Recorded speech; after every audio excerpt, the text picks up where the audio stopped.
So mga tol, matapos nga po maagaw ang WBO minimum world title ni Melvin Jerusalem ni Puerto Rican Oscar Collazo sa laban nila na ginanap noong August 29 sa Amerika. Muli nga pong nagbalik sa ibabaw ng ring si Jerusalem at naipanalo ang labang kahapon kontra sa kapwa Pinoy na si Francis J. Diaz.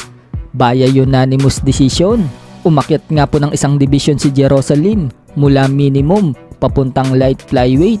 Wala nga pong nangyaring bagsakan sa laban na yan. Matibay din kasi itong si Diaz, pero sapat na ang pinakita ni Jerusalem para tambakan niya ng puntos ang katunggali niya. Dahil dyan mga tol, umabante na ang record ni Jerusalem sa 21 wins, 3 losses with 12 knockouts. Bumagsak naman ang record ni Diaz sa 8 wins, 7 losses and 1 draw with 1 knockout. Samantala, kung walang nangyaring bagsakan sa main event, pero pagdating po sa undercard, pinabagsak ni Gabriel Santissima, kapatid ni Gio Santissima, ang katunggali na itong si Jagger Bereno sa round 1 pa lang. Dahil dyan mga tol, malinis pa rin ang record ni Gabriel Santissima. Umabante na ang record niya sa 3-0. Bukod dyan, panalo din po ang isang kapatid nila na si Alex Santissima. Tinalo naman ito ang katunggali niyang si Renan Portes via unanimous decision. Nananatili din pong walang talo itong si Alex Santissima. Umabante naman ang record nito sa 8-0. Sa kabilang banda naman mga tol, kinabahan po si Unified Heavyweight World Champion Alexander Usyk na bumagsak si WBC at Lineal Heavyweight Champion Tyson Fury sa labang kay MMA legend Francis Ngannou kahapon na ginanap sa Saudi Arabia. Kitang-kita nga po sa mukha ni Fury mga tol ang pagkagulat nang matumba si Fury sa round 3. Buti na lang nakatayo si Fury at natapos nito ang round 10. At siya pa ang nanalo via split decision. Kung natalo nga po si Fury kay Ngannou, baka maglaho na ang Tyson Fury versus Alexander Usyk na niluluto.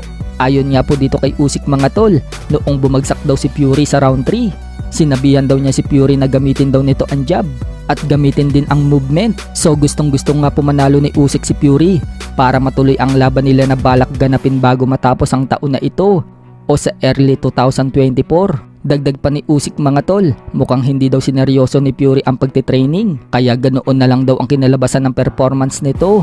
Kumbaga, masyado daw in-underestimate ni Fury ang MMA fighter, pero malakas daw pala itong si Ngannou. So mukhang maaari nga pong in-underestimate nga ni Fury itong si Ngannou. Kung matatandaan kasi natin mga tol, pagkatapos ng weigh-in nila, sinabihan ni Fury si Ngannou na table tennis champion lang daw ito. Sa kabilang dako naman mga tol, kahit nga po natalo si Ngannou kay Fury, kitang-kita naman ang ganda ng performance na pinakita niya at pinamalas din niya ang lakas ng kamao niya nang patikimin niya ng knockdown si Fury. At dahil sa ganda ng pinakita ng Ngannou mga tol, sinabi ng WBC president na si Mauricio Sulaiman na irarank umano niya si Ngannou sa top 10 ng WBC heavyweight. So magandang balita nga po ito para kay Francis Ngannou. Kapag nilagay na siya sa top 10, baka muli siyang mapalaban sa top contender ng WBC. Pwede niyang labanan sina former heavyweight world champion Andy Ruiz, former heavyweight world champion Anthony Joshua, at former heavyweight world champion Deontay Wilder.